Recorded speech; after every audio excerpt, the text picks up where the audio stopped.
Hello everyone. आज की class में हम डिस्कस करेंगे यूनिमोलिकुलर न्यूक्लियोफिलिक सब्स्टिट्यूशन रिएक्शन। जैसे कि नाम से ही पता चल रहा है कि ये एक तरीके की सब्स्टिट्यूशन रिएक्शन है।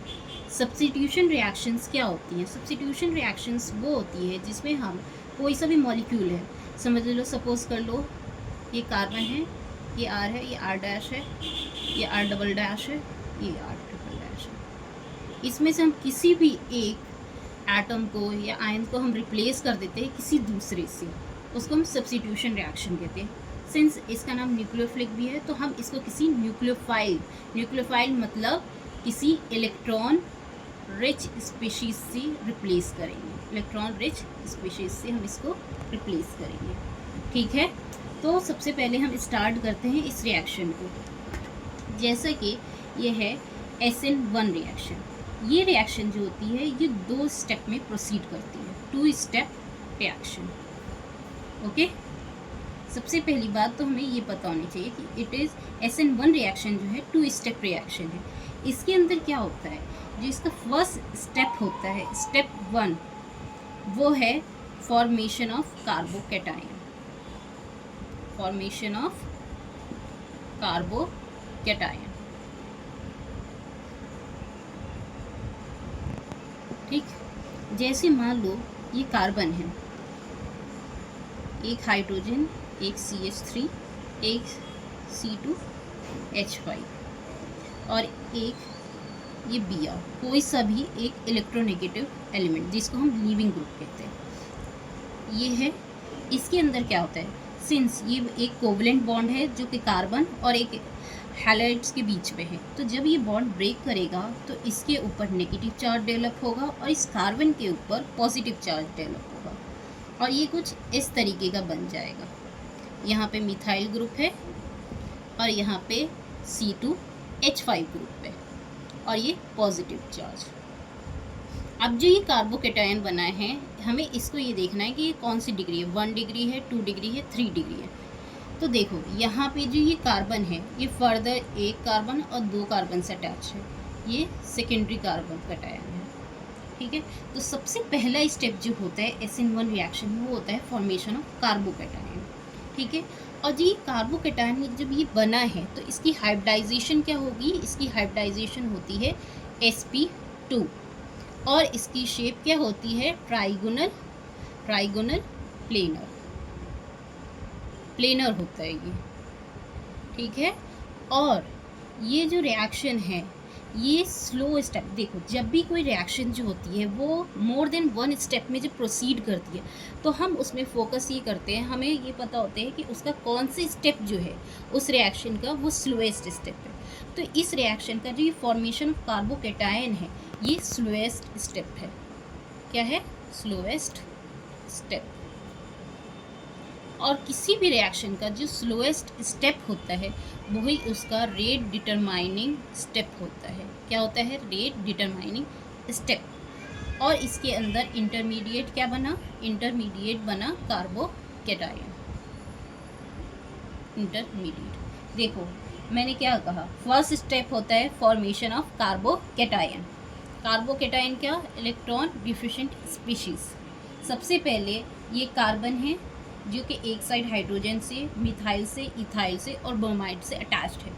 जब ये बॉन्ड ब्रेक हुआ कार्बन और हैलाइड के बीच का, ब्रोमाइड के बीच का, तो bromine, since it is more electronegative element than carbon, तो इसके ऊपर नेगेटिव चार्ज डेवलप होगा और इसके ऊपर पॉजिटिव चार्ज। यहाँ पे ये कार्बोकैटायन बन गया और ये इंटरमीडिएट है। कार्बोकैटायन जो है ये इंटरमीडिएट है और इसकी जो ये जो कार्बोकैटायन बना है ये कैसा बना है? ये ट्राइगोनल प्लेनर बना है। ठीक है, और इस रिएक्शन की 2 स्टेप है।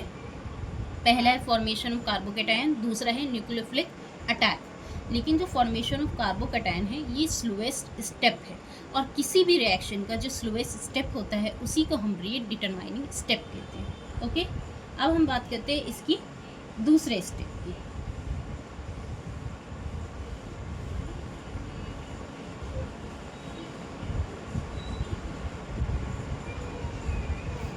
स्टेप सेकेंड, न्यूक्लियोफिलिक इस रिएक्शन का सेकेंड स्टेप जो है, स्टेप 2, वो है न्यूक्लियोफिलिक अटैक, न्यूक्लियोफाइल का अटैक।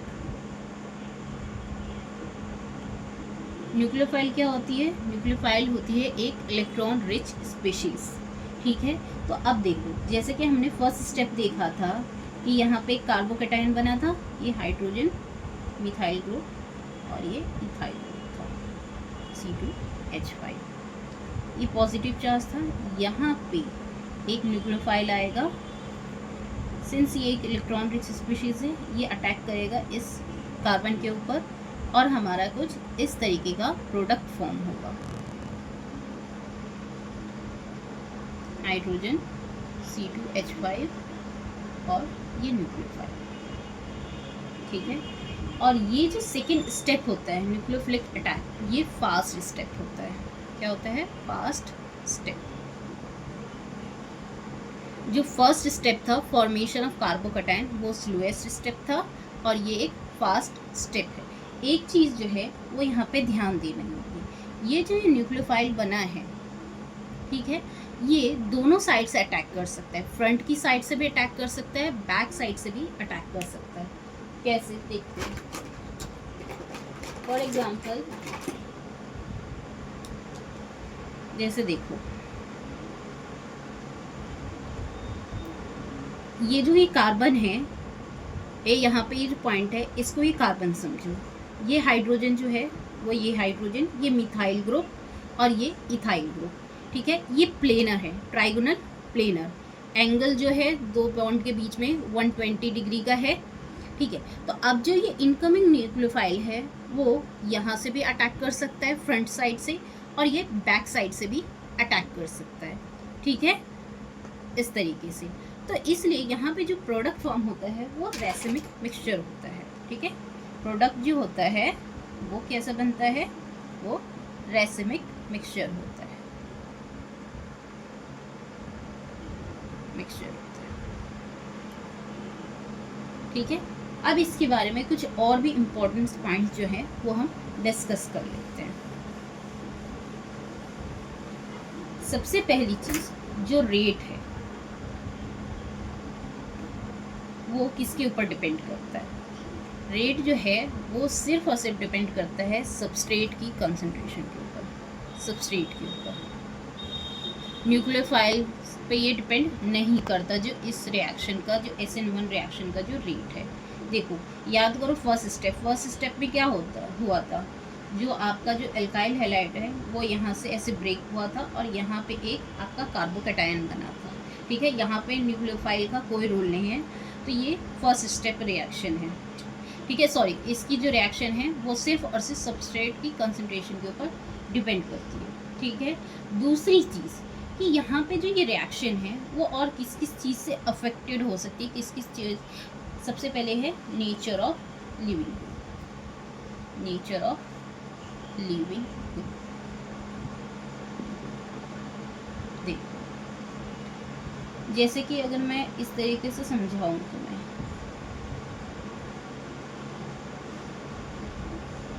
यहाँ पे कंसीडर करो कि ये आयोडीन लगा हुआ है। ठीक है, तो ये बॉन्ड, क्योंकि ये सेकंड पीरियड का एलिमेंट है और ये डाउन द ग्रुप ये एक बिगर साइज का एलिमेंट है, तो ये जो बॉन्ड है वो बहुत ही ईजिली, क्योंकि बैलेंस नहीं है दोनों के बीच में, ये ईजिली बॉन्ड जो है ये बिगर साइज की वजह से ये ब्रेक हो जाएगा।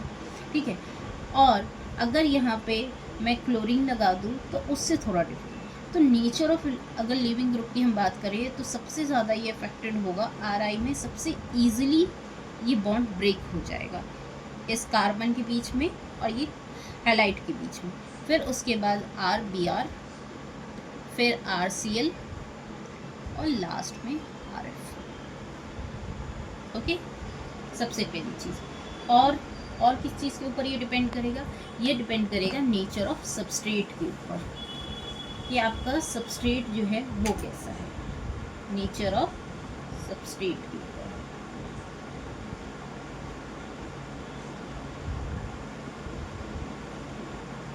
देखो, हमने जो कार्बोकैटायन बनाया था जो फर्स्ट स्टेप में, अगर वो कार्बोकैटायन 3 डिग्री हुआ, फिर 2 डिग्री, फिर 1 डिग्री, तो तो ये सबसे ज़्यादा फेवर्ड करेगा 3 डिग्री कार्बोकैटायन, फिर 2 डिग्री, फिर 1 डिग्री। अब कैसे, देखो मान लो ये कार्बन है जो फर्स्ट स्टेप में था, यहाँ पे एक मिथाइल ग्रुप है, ये दूसरा मिथाइल ग्रुप है, ये तीसरा मिथाइल ग्रुप है, ठीक है।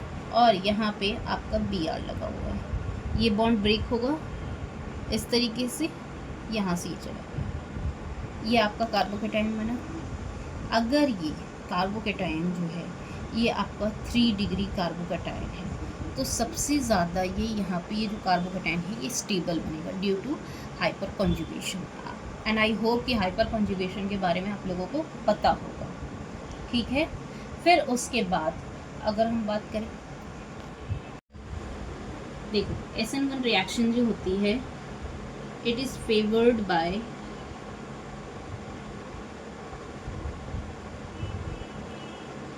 Polar protic solvent.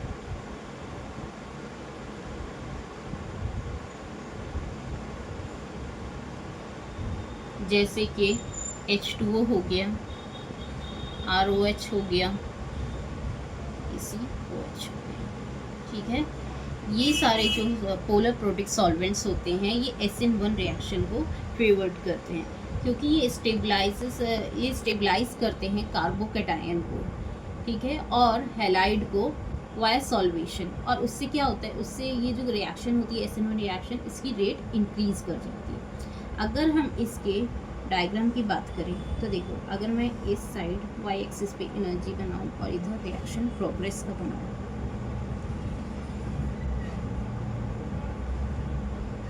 तो ये जो रिएक्शन होती है इसमें 2 ट्रांजिशन स्टेट बनती है।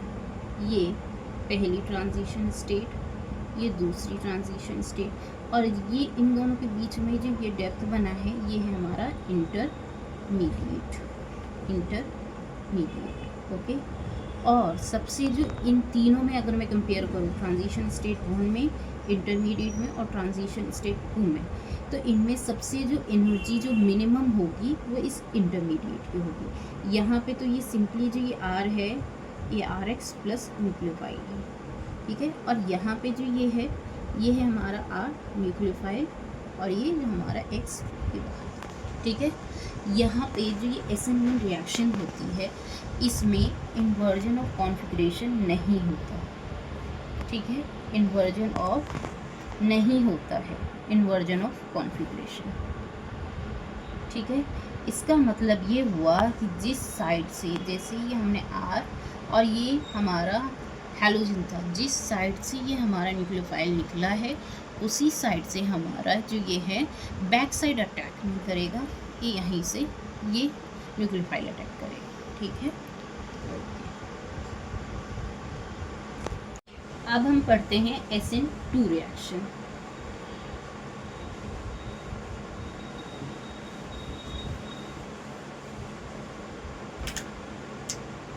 SN2 reaction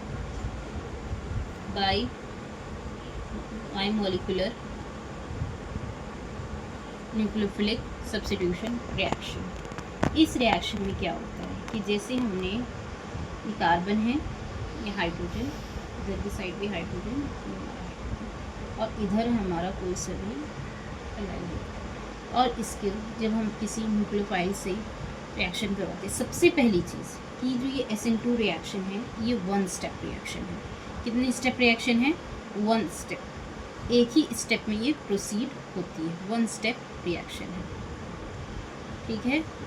तो इसके अंदर क्या होता है, सबसे पहले आपने एक मॉलिक्यूल ले लिया, उसकी आपने रिएक्शन न्यूक्लियोफाइल, इसके अंदर बनती है ट्रांजिशन स्टेट। ट्रांजिशन स्टेट क्या होती है कि देखो उस स्टेट में क्या होगा कि न्यूक्लियोफाइल जो है सामने की साइड से, ये एक इलेक्ट्रो एल्काइल हैलाइड ग्रुप है, तो ये क्या करेगा, इसे फ्रंट से इसे जाने में दिक्कत होगी तो ये बैक साइड से अटैक करता है। और बैक साइड में जितने छोटे मॉलिक्यूल होंगे, जितने छोटे ग्रुप्स होंगे, जितने छोटे आयन्स होंगे, उतना ही ईजिली ये बैक साइड से अटैक कर पाएगा। तो यहाँ पे क्या होता है ट्रांजिशन स्टेट में कि ये इधर की साइड से ये अटैक करेगा और एक साइड, सॉरी इधर की साइड से ये न्यूक्लियोफाइल जो है ये बैक साइड से अटैक करेगा और ये वाला बॉन्ड जो है वो पार्शियल फॉर्म होने स्टार्ट हो गया और ये बॉन्ड ब्रेक होगा और यहाँ पे इस तरीके से ये ट्रांजिशन स्टेट बनेगी। ये 5 कोऑर्डिनेटेड स्टेट होती है, 5 कोऑर्डिनेटेड स्टेट।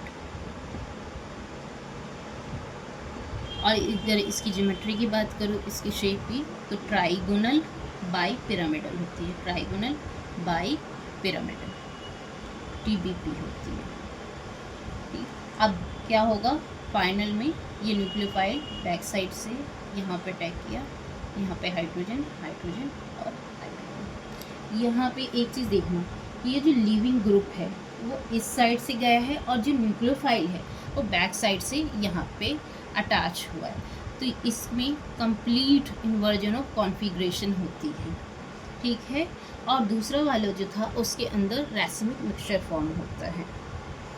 अब इसके अंदर क्या होता है कि अगर मैं इस रिएक्शन की रेट की बात करूं, इस रिएक्शन की रेट की बात करूं, तो यहाँ पे जो इसका रेट है वो डिपेंड करता है दोनों की, सबस्ट्रेट की भी कॉन्सेंट्रेशन के ऊपर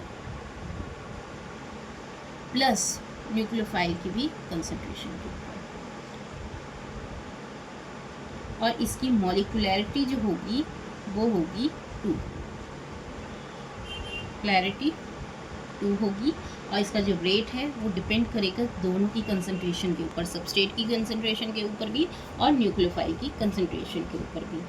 ठीक है, और ये क्या होते हैं, ये स्टीरियो स्पेसिफिक होते हैं। क्या होते हैं ये? स्टीरियो स्पेसिफिक होते हैं। पहले और भी चीज़ें हैं इसके अंदर। सबसे पहली चीज़ कि यहाँ पे जो होगा, देखो यहाँ पे अगर इस रिएक्शन में भी अगर बात करूँ तो नेचर ऑफ लिविंग ग्रुप की अगर मैं बात करूँ, नेचर ऑफ लिविंग ग्रुप की, तो सीक्वेंस वही होगी RI, फिर RBr, फिर RCl, फिर RF। लेकिन यहाँ पे अगर मैं बात करूँ नेचर ऑफ सबस्ट्रेट, सबस्ट्रेट के अगर मैं नेचर की बात करूँ तो यहाँ पे जस्ट ऑपोजिट हो जाएगा। यहाँ पे सबसे ज़्यादा जो फास्ट होगी ये रिएक्शन वो होगी प्राइमरी कार्बोकेटाइन में, देन सेकेंडरी, देन टर्शरी में, और सबसे ज़्यादा होगी मिथाइल में। क्यों ऐसा किस लिए होगा? देखो ऐसा इसलिए होगा क्योंकि जब ये जो फर्स्ट स्टेप था,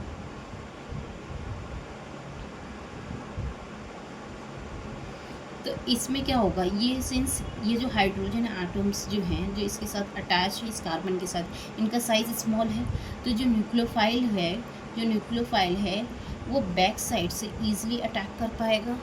लेकिन अगर मैं इसी में एक साइड मिथाइल ग्रुप लगा दूँ CH3, फिर भी ये हाइड्रोजन के मुकाबले ये बल्कि है, ठीक है, उससे बड़ा ग्रुप है ये, तो यहाँ पे जो न्यूक्लियोफाइल है उसको यहाँ पे इस कार्बन के ऊपर अटैक करने में थोड़ी दिक्कत होगी। और अगर इसी में मैं यहाँ पे तीनों साइड से मिथाइल ग्रुप अटैच कर दूँ और जितने बल्कि ग्रुप में ऐड करती जाऊँ उतना ही ज़्यादा ये न्यूक्लियोफाइल जो है वो स्टेरिक हिंड्रेंस की वजह से इसका जो अटैक होगा जो इसका इस कार्बन के ऊपर वो स्लो होता जाएगा, उतना ही। तो इसलिए इसका सीक्वेंस जो होगा वो प्राइमरी, फिर सेकेंडरी, फिर टर्शरी होगा। ठीक है, और ये इसमें कोई भी रेसिमिक मिक्सचर फॉर्म नहीं होगा। ओके, इसमें कंप्लीट इन्वर्जन ऑफ कॉन्फ़िगरेशन होगा। और ये जो रिएक्शंस होती हैं दे आर फेवर्ड बाय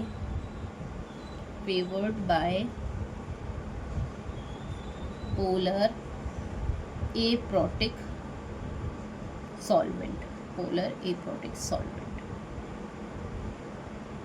ठीक है, ये चीज़ें समझ में आ गई? Okay, thank you.